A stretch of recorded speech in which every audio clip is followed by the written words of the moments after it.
마태복음 24장 3절로 14절 시작.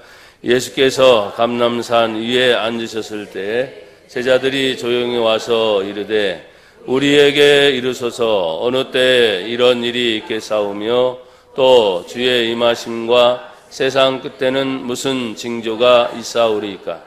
예수께서 대답하여 이르시되 너희가 사람의 미혹을 받지 않도록 주의하라. 많은 사람이 내 이름으로 와서 이르되 나는 그리스도라 하여 많은 사람을 미혹하리라. 난리와 난리 소문을 듣겠으나 너희는 삼가 두려워하지 말라. 이런 일이 있어야 하되 아직 끝은 아니니라. 민족이 민족을, 나라가 나라를 대적하여 일어나겠고 곳곳에 기근과 지진이 있으리니 이 모든 것은 재난의 시작이니라. 그때 사람들이 너희를 환난에 넘겨주겠으며 너희를 죽이리니 너희가 내 이름 때문에 모든 민족에게 미움을 받으리라. 그때 많은 사람이 실족하게 되어 서로 잡아주고 서로 미워하겠으며 거짓 선지자가 많이 일어나 많은 사람을 미혹하겠으며 불법이 성함으로 많은 사람의 사랑이 식어지리라. 그러나 끝까지 견디는 자는 구원을 얻으리라. 이 천국 복음이 모든 민족에게 증언되기 위하여 온 세상에 전파되리니 그제야 끝이 오리라. 아멘. 자, 믿음의 고백을 하십시다. 나는 은혜 받아 잘 될 것입니다. 나는 성령 충만 받아 잘 될 것입니다. 나는 예수님이 내 안에 계셔서 잘 될 것입니다. 나는 다시 회복되어 잘 될 것입니다. 나는 감사와 축복으로 잘 될 것입니다. 나는 믿음의 열매로 잘 될 것입니다. 나는 예수님의 사랑으로 잘 될 것입니다. 나는 신앙의 열정으로 잘 될 것입니다. 나는 하나님의 군사로 잘 될 것입니다. 나는 복음을 전하는 충성된 일꾼으로 잘 될 것입니다.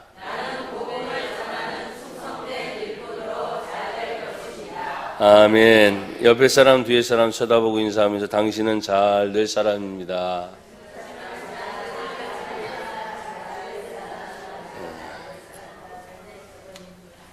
잘 되는 것이 그 앞에 무엇 때문에 잘 되는지 여러분이 분명히 고백을 했어요.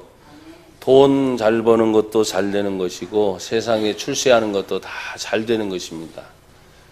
현대는 물질의 세계이기 때문에 예수님이 이미 성경에 두 주인을 섬길 수 없는 것에 대해서 그 주인 중에 하나가 바로 물질이죠. 돈과 하나님을 겸하여 섬길 수 없다고 이미 예수님이 2000년 전에 예언한 말씀이 오늘날 그대로 이루어져서 어제도 오늘도 여전히 고민하는 중에 여러분이 정말 섬기는 하나님이 맞냐? 맞아요? 그 섬기는 하나님은 성경을 통해서 하나님을 어떻게 섬길지, 하나님이 누구인지를 분명하게 성경적으로 기록된 말씀으로 우리에게 분명하게 얘기해 주었는데도 불구하고 사람들은 성경을 읽으면서 참 이 성경대로 살기 쉽다 어렵다. 이 성경대로 살기 쉽다 어렵다. 대답을 안 하는 게 똑똑한 거예요. 세상에서는 성경대로 살기 어렵죠. 왜냐하면 세상의 반대로 살아라가 성경의 가르침이니까. 세상은 속이며 살아도 됩니다. 눈에 안 들키면. 남의 것 도둑질하고 살아도 됩니다. 안 들키면 되니까. 심지어 사람을 죽이도 됩니다. 안 들키면 되니까. 그래서 여러분이 아시는 것처럼 친구 아버지가 여중생을 끄집어내가지고 그 사람이 인두껍을 쓰고 어떻게 되겠어요? 다 아시는 사건들이잖아요. 또 양심적 병역 거부, 그 군대 갔다 온 많은 사람들의 이야기, 앞으로의 이야기, 또 지금 참 먼, 진짜 머나먼 타국에서 난민이라는 이름으로 제주도에 도착한 500 몇 명의 사람들, 그것이 예멘이라고 하는 나라가 독특하게 딱 연결이 돼 있는데 그 중에 위장된 극우 이슬람 사람들이 있다는 거예요. 근데 이런 걸 보니까 벌써 한 10몇 년 전부터 세계 곳곳에 흩어졌던 우리나라 선교사들 중에 중동이나 이슬람권의 선교사들은 프로젝트 2020 이슬람에 대해서 계속 우리들에게 얘기해 왔던 것. 그리고 동구 유라파 유럽 쪽에 이슬람이 들어가서 점점점 사회, 문화, 정치에까지 이르러서 그 사람들이 점령해 나가는 소식들을 들어볼 때 우리나라가 지금 아주 복잡한 상황에 있어요. 민주주의도 아니고 공산주의도 아니고 마치 통일이 된 것처럼 남한에 있는 모든 종교기관이나 후원기관이나 모든 국가기관까지도 다 퍼서 지금 북한 쪽으로 돈이 움직이기 시작합니다. 잘못된 것은 아니에요. 왜? 같은 동족이기 때문에 도와줘야 되겠다고 하는 그런 것은 좋은 것 같은데 뭔가 됐냐 이 말이죠. 뭔가 어떤 결론이 있어서 분명한 확증이 있어서 그 뒤에 액션을 취해도 늦지 않은데 지금 일어나는 이런 모든 일들이 상당히 사람들을 불안하게 하는 그런 일들이 있어요. 저도 목사이지만 특별히 애족에 대한 것은 우리 성도들이 잘 아시는 것처럼 일반 목사님들보다는 더 사람들이 나라 얘기를 많이 하고 정치 얘기를 좀 하다 보니까 저를 극우 보수주의자라고 낙인이 찍힌 사람입니다. 근데 아무리 봐도 내가 극우 보수적인 것은 없는데, 그리고 우리 교회가 일단 여러분 대한예수교 장로회 합동 측 칼빈주의 그리고 개혁주의라고 하는 말들을 많이 쓰면서 보수라는 건 뭐냐? 성경의 진리를 그대로 보수해야 돼요. 지켜야 된단 말이에요. 이 세상에 어떤 방법이 있건 뭐가 됐던 성경의 말씀은 변하지 않는 진리의 말씀이니까 이 성경의 말씀은 지켜야 되잖아요. 그거에 대해서는 지키죠. 그거에 대한 보수, 그건 제가 인정을 하겠어요. 그러나 잘못된 정치, 잘못된 어떤 교회 제도, 교회에도 제도가 있어요. 잘못된 것들이. 그럼 과감하게 뜯어 고칠 수 있는 개혁이 바로 우리 장로교입니다. 그래서 사실 저희 교회도 보면은 엄격하기보다는 상당히 자유스러운 분위기가 많아요. 그러다 보니까 기도하는 것도 옛날처럼 나무라지도 않고 그냥 알아서 스스로 하려니, 강조하는 거 예배 한 번 더 열심히 드려라 하는 그거 강조지. 여러분 보면 자유롭게 살고 계시잖아요. 억압합니까? 여러분의 자유를 뺐습니까? 없어요.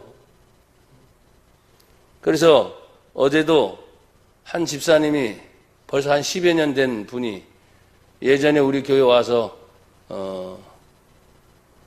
코미디언이었다가 이제 그 생활을 접고 이선우 씨라고 찬양을 하면서 하나님의 은혜를 나누는 그분의 남편이 어쨌든 또 어떤 방송국, 요즘엔 방송이 개인 방송국도 뭐 많잖아요, 그죠? 마음만 먹으면 얼마든지 할 수 있으니까. 그런데 그 한 사람의 개인의 구독자가 약 1만 2천 명 정도 되는. 그럼 굉장한 겁니다. 온라인상에서 1만 2천 명이 그 사람의 프로그램, 그 사람의 찬양, 그 사람이 하고 있는 모든 걸 들어가서 본다고 하는 것은 적은 인원이 아닌데, 그러면서 이런 얘기를 합니다. 목사님, 교회로 따지면 12,000명이 모이는 교회가 되는 거죠. 그렇죠? 그래서 온라인상에 교회를 다니다가 안 다니는 사람, 그리고 전혀 교회를 다니지 않는 일반적인 사람들까지도 그냥 들어와서 보는 경우, 그리고 교회를 지금 다니고 있는 사람들 중에서도 그걸 보면서 댓글을 달아놓는데 참 기가 막힌 간증들이 일어날 수 있는 댓글들을 많이 달아놓는 것에 대해서 그것을 잘 운영하는 사람들은 또 후원회까지 만들어 놓으면 거기에 돈이 들어온다는 그런 온라인 계좌를 만들어 놓으면 돈이 들어온다는, 자기네는 그런 건 없대요. 그러면서 고민이 생겼답니다. 조금 괜찮은 교회, 크고 자립된 교회들보다도 작은 교회들 중에 그래도 정상적인 교회와 그리고 교회를 소개시키고 싶을 정도의 목회자들이 있다고 한다면 그렇게 고민하는 사람들 중에서 바로 이런 교회가 있다라고 소개하고 싶은데 자기야 그 부인이 같이 얘기하다가 저희 교회 저를 생각을 했다는 거예요. 그래서 감사했죠. 그 12,000명 중에 과연 얼마큼 소개가 될지 난 모르겠지만 상당한 겁니다, 사실은. 나와 여러분들이 뭘 올려놓고 유튜브 상에 올려놓으면 누가 봅니까? 몇십 명, 그렇죠? 몇 명 이렇게 되죠. 여러분 막 퍼다가 사람들에게 알리면 기껏해야 몇백 명.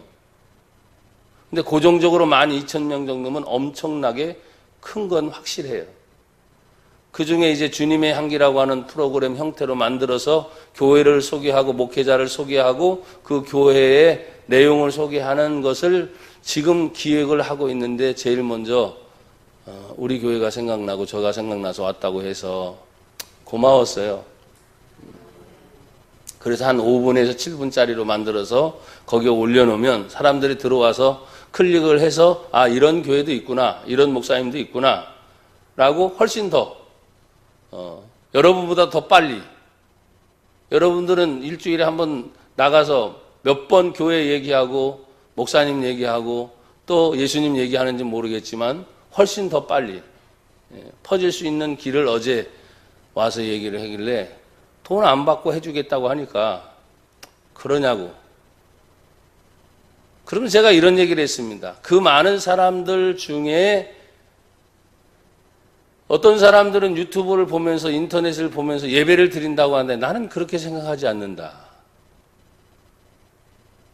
익명성이기 때문에 이름 없이 알 수도 있고 본명을 올려놓을 수도 있지만 온라인상에는 얼굴을 볼 수도 없고 정체를 알 수도 없고 누가 누군지도 알 수 없고 아무 때나 편한 시간에 새벽이 됐든 밤이 됐든 자기들 편한 시간에 누워있다가 생각나면 들어왔다 나가는데 예배라는 것은 그게 아니다.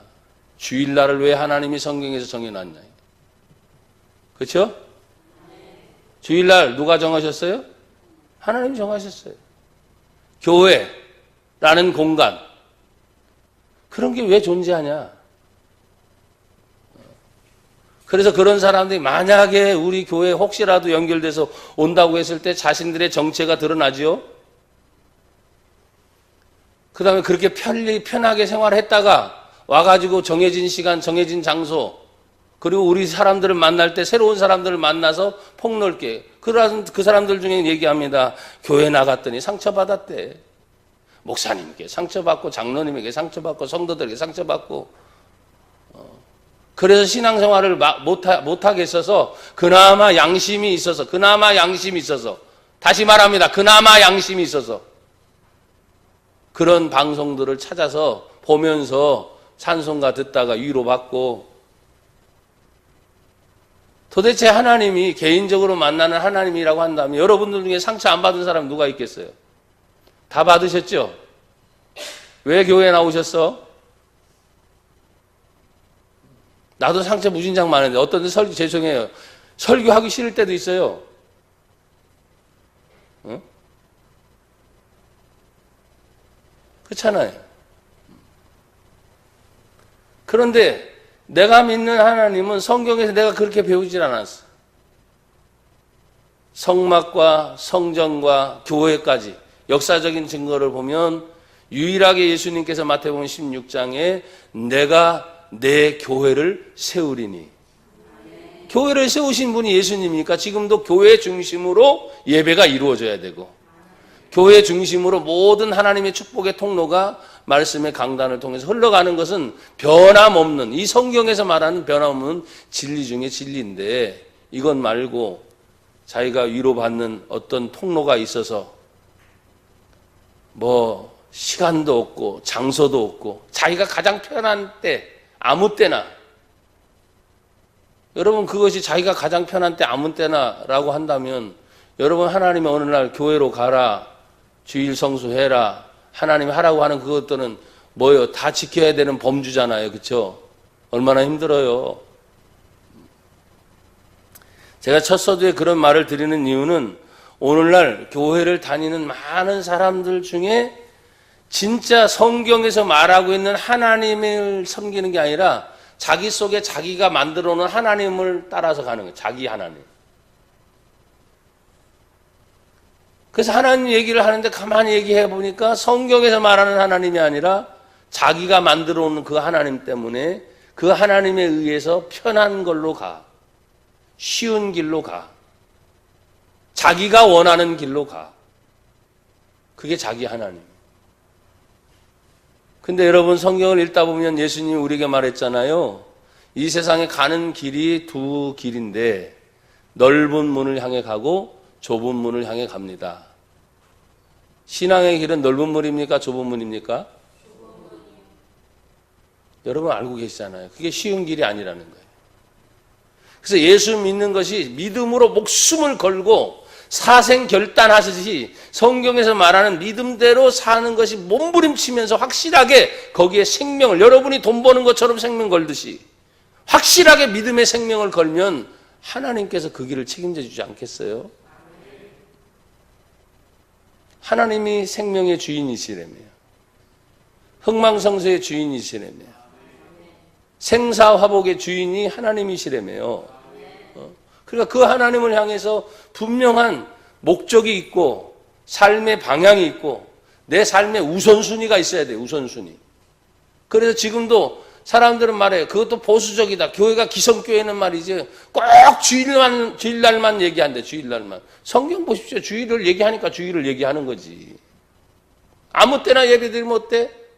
뭐 이런 식으로 이제 피해가는 거죠. 꼭 교회 가서 예배드려야 되나? 이제 교회론이 무너지는 거예요. 예배론이 무너지는 거예요. 그러니까 자기가 편리한 대로 모든 것을 향해서 가다 보니까 지금 그런 일들이 많이 벌어져서 그렇게 고민하는 사람들조차도 뭐예요? 이건 아니다 싶어서 뭐예요? 그들 중에서도 다시 교회로 보내고 싶은 마음이 하나님 주신 마음인 거예요.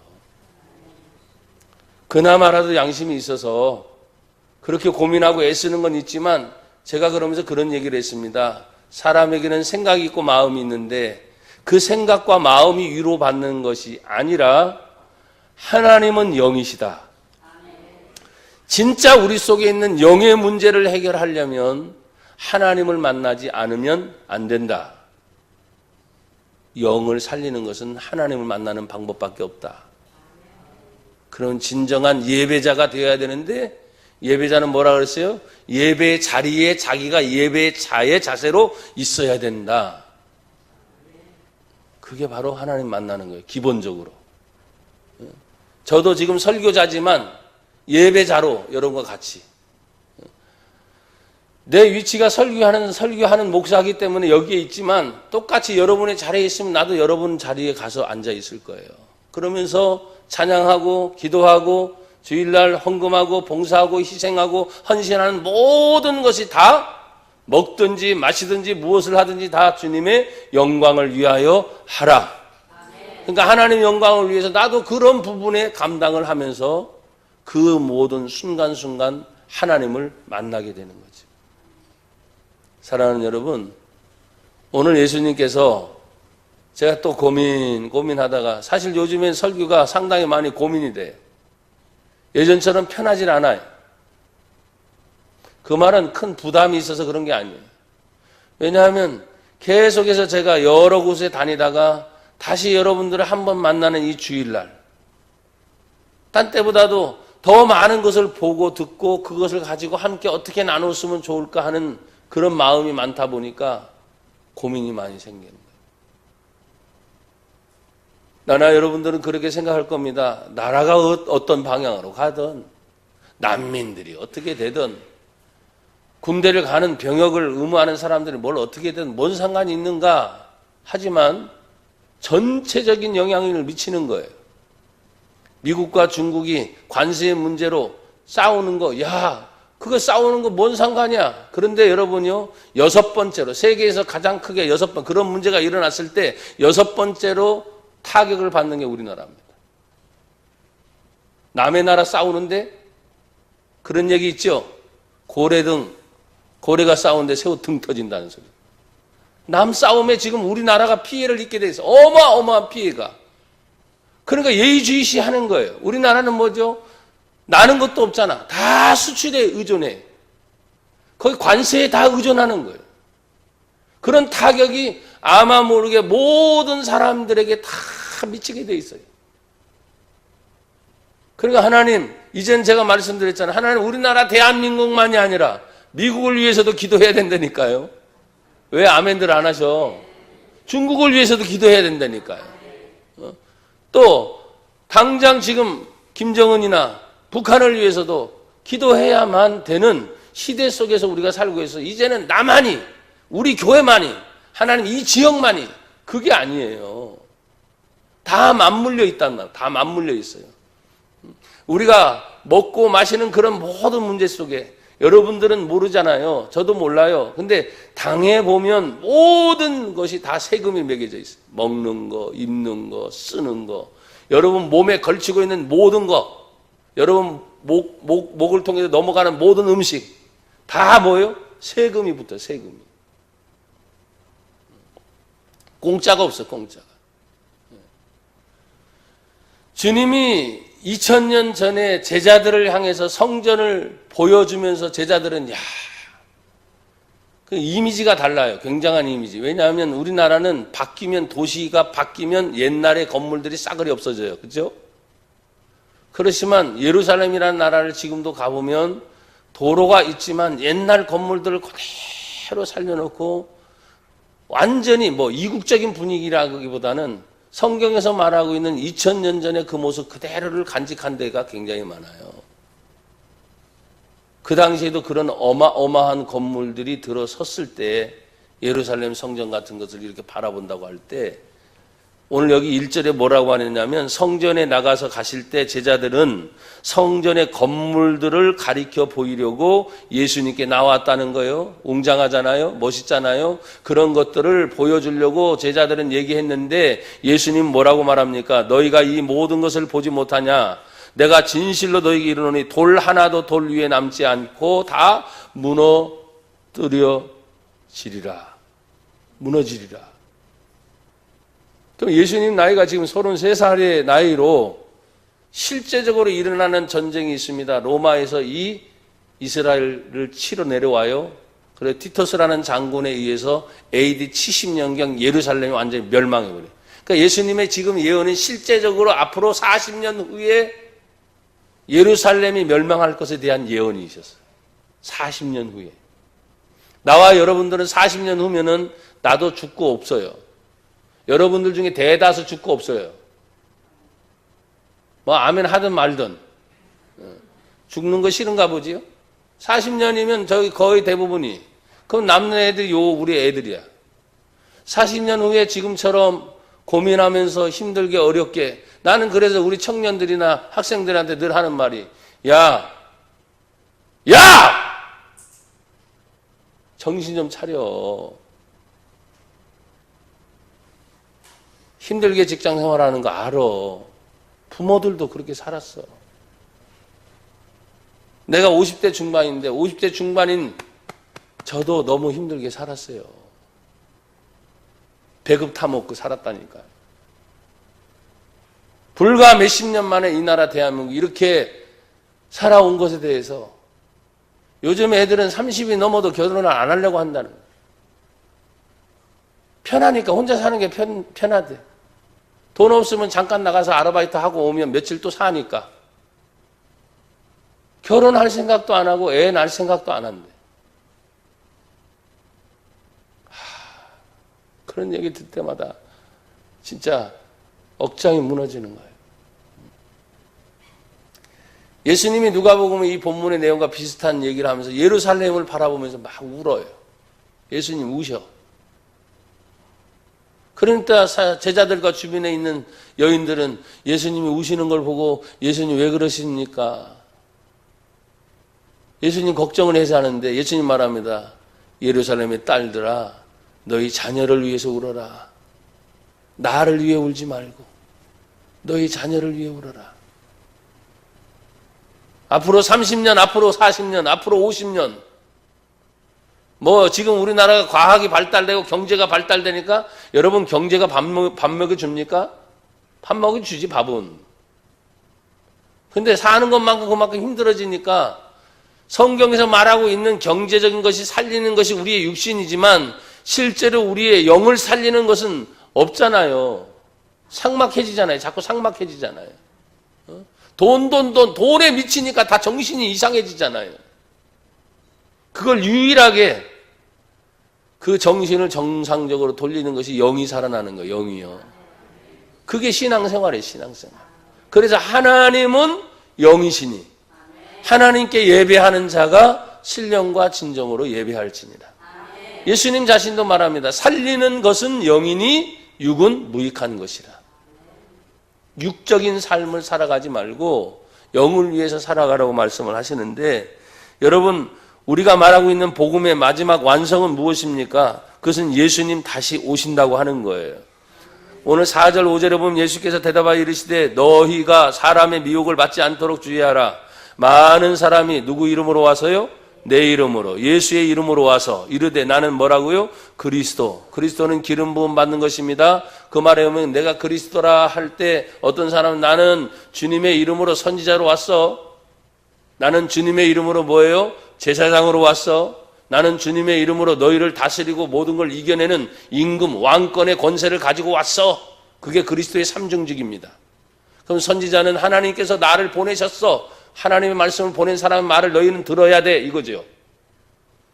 또 많은 사람들이 죄를 지었으니까 죄의 문제를 해결할 사람 나밖에 없어. 이런 식입니다.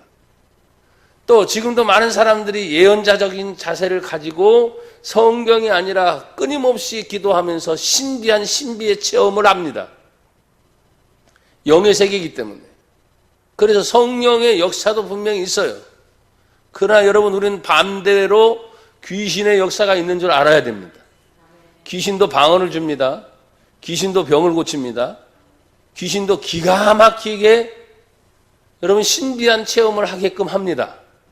그런데 다른 게 뭘까요?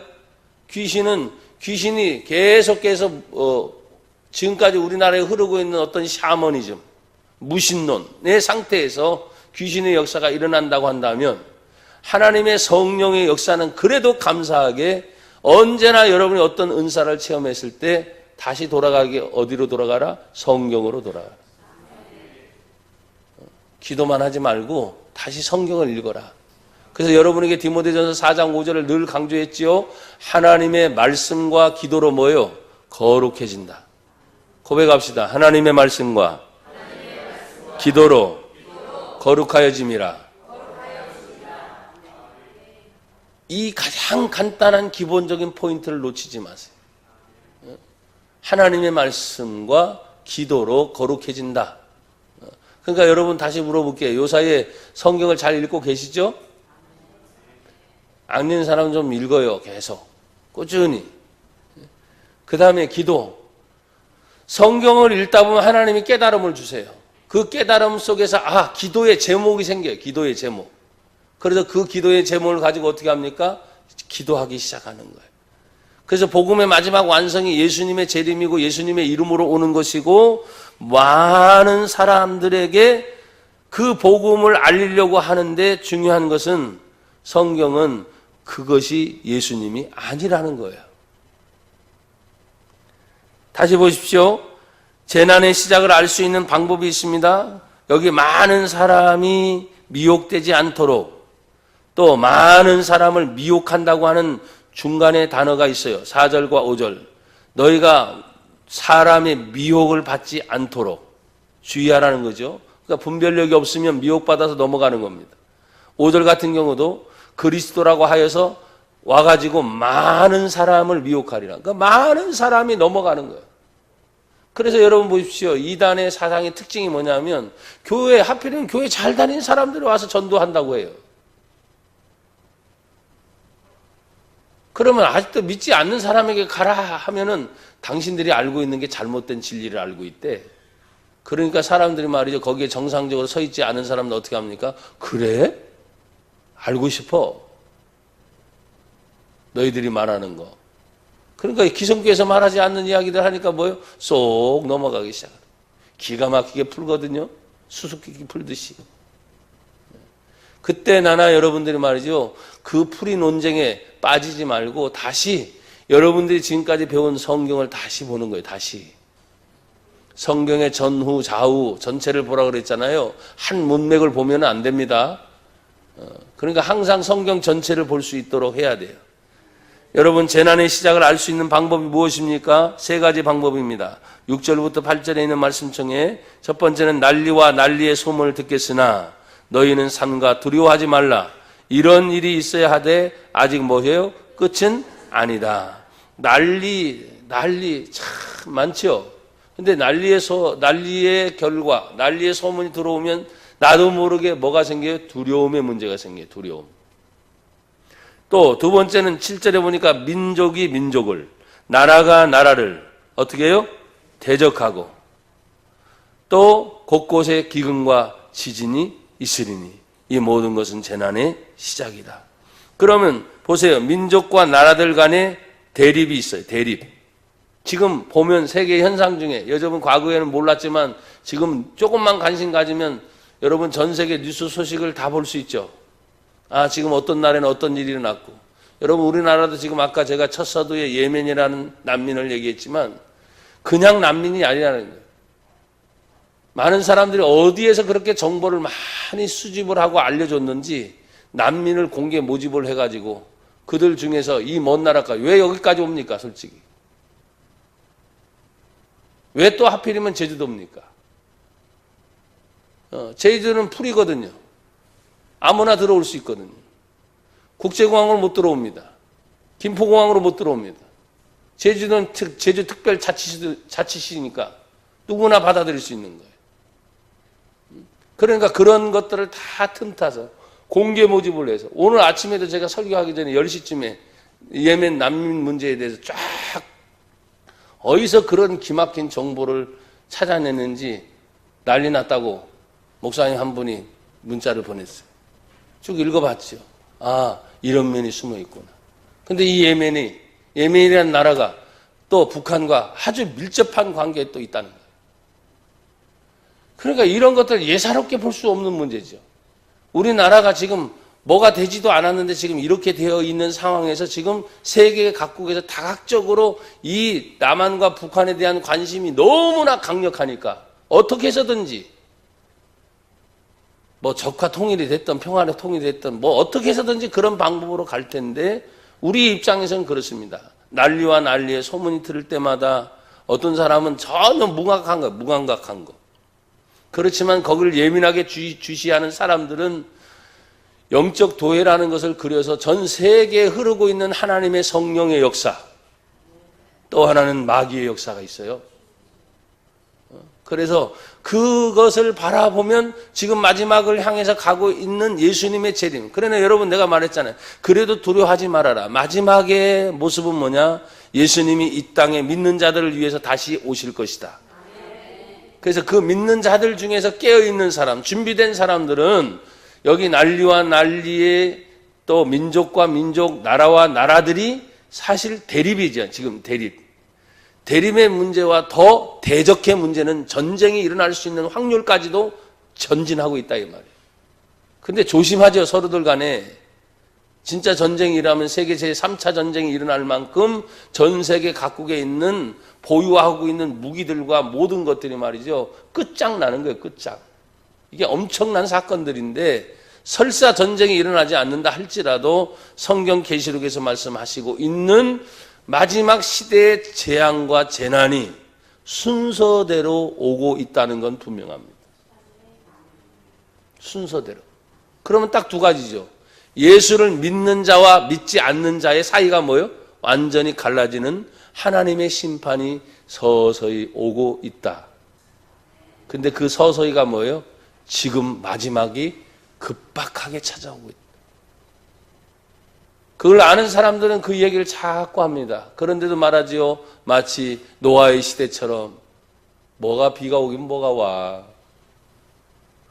시집 가야 되고 장가 가야 되고 살아야 되고 먹고 살아야지. 뭐가 와. 그러다가 비가 내리기 시작하는 거예요. 이게 비구나. 비라는 경험을 안 했으니까. 하늘에서 이게 내리네. 이게 비네. 멈추겠지? 멈추긴 못 멈춰. 끝날 때까지 비가 내리는 건데. 그게 물의 심판이었잖아요. 이 세상의 모든 징조들을 우리는 가만히 보서는 안 돼요. 그래서 오늘 성경에 지구촌의 기근과 지진과 많은 자연 재해 환경의 문제들이 지금 여러분이 느낄 정도로 말하고 있잖아요. 그런데도 사람들은 무감각하다는 거예요. 여러분, 그러면 이 재난이 그냥 일어나는 겁니까? 재난으로 인한 신앙적인 문제를 발견해야 됩니다. 9절부터 12절에 있는 말씀입니다. 9절 다 같이 읽어요. 시작. 그때 사람들이 너희를 환난에 넘겨주겠으며 너희를 죽이리니 너희가 내 이름 때문에 모든 민족에게 미움을 받으리라. 엄청난 일들이 생기는 거죠. 환난과 죽음이 찾아올 때 그게 뭐냐? 내 이름, 예수의 이름 때문에.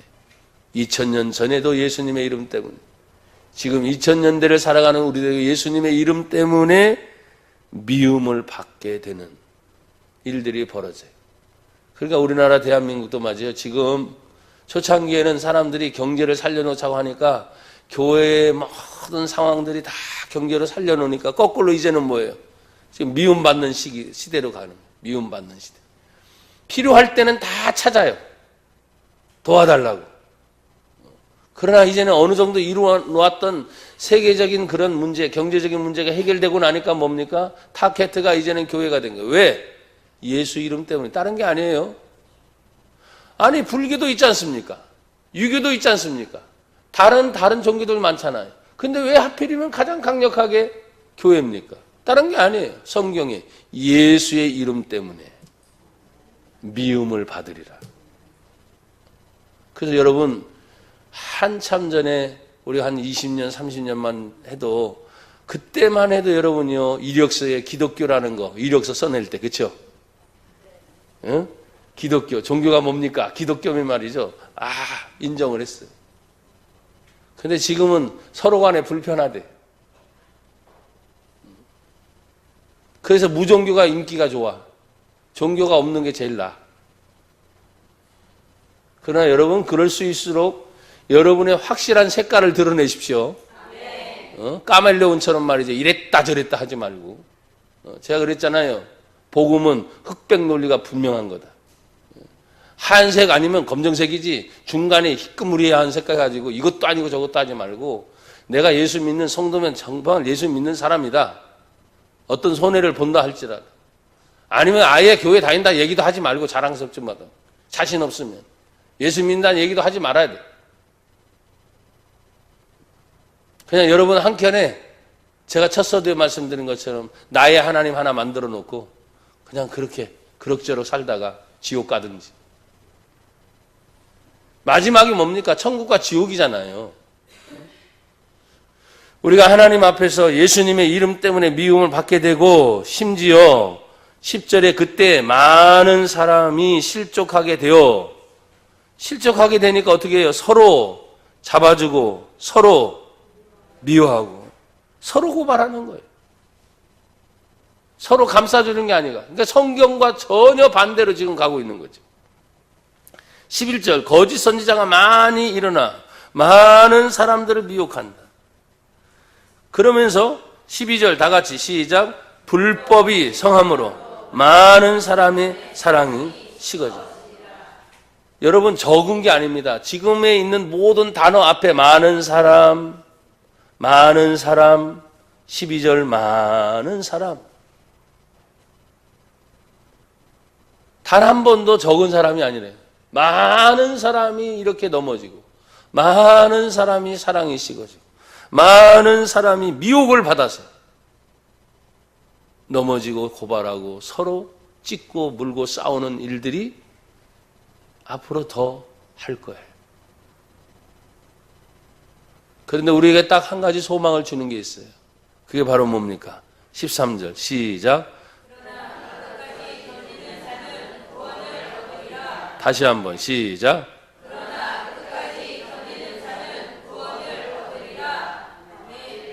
이 말씀 때문에 끝까지 견뎌야 되는 거예요. 그래서 우리가 신앙생활을 할 때 지난주였죠. 맥주감사주일 오후에 우리 인도네시아 선교사였던 박근서 선교사가 들어와서 10년 전만 해도 12,000종족, 전 세계 12,000종족이 10년 사이에 10,000종족이 전도가 되고 남은 게 지금 2,000종족, 전 세계에 2,000종족이다. 그만큼 빠르게 왔잖아요. 근데 오늘 성경에 뭐라고 합니까? 이 천국 복음이 모든 민족에 증언되기 위하여 온 세상에 전파되리니 그제야 끝이 오리라. 그러니 그 끝이 뭐예요? 13절에 끝까지 견디는 자는 구원을 얻으라는 말, 그 끝과 같아요. 온 민족에게 복음이 전파될 때까지 미움이 있고 고발이 있고 서로 간에 상함이 있고 어려움이 있지만 이걸 바라보고 끝까지 견디는 자는 구원을 얻게 될 것이다. 이 세상 끝에 징조가요, 교회 다닌다고 구원받는 게 아닙니다. 예수 믿어야 됩니다. 예수 믿어야 됩니다. 살아계신 하나님 만나야 됩니다. 제발 교회 뜰만 밟고 왔다 갔다 그러지 마세요. 우리가 정말 하나님을 말할 때 살아계신 하나님 그러잖아요. 그 살아계신 하나님을 인격적으로 만나고 체험하면 아무리 어떤 문제가 찾아와도 흔들리지 않습니다. 오늘도 우리는 그 말씀 붙잡고 마지막까지 승리하는 믿음의 사람들이 되기를 축복합니다.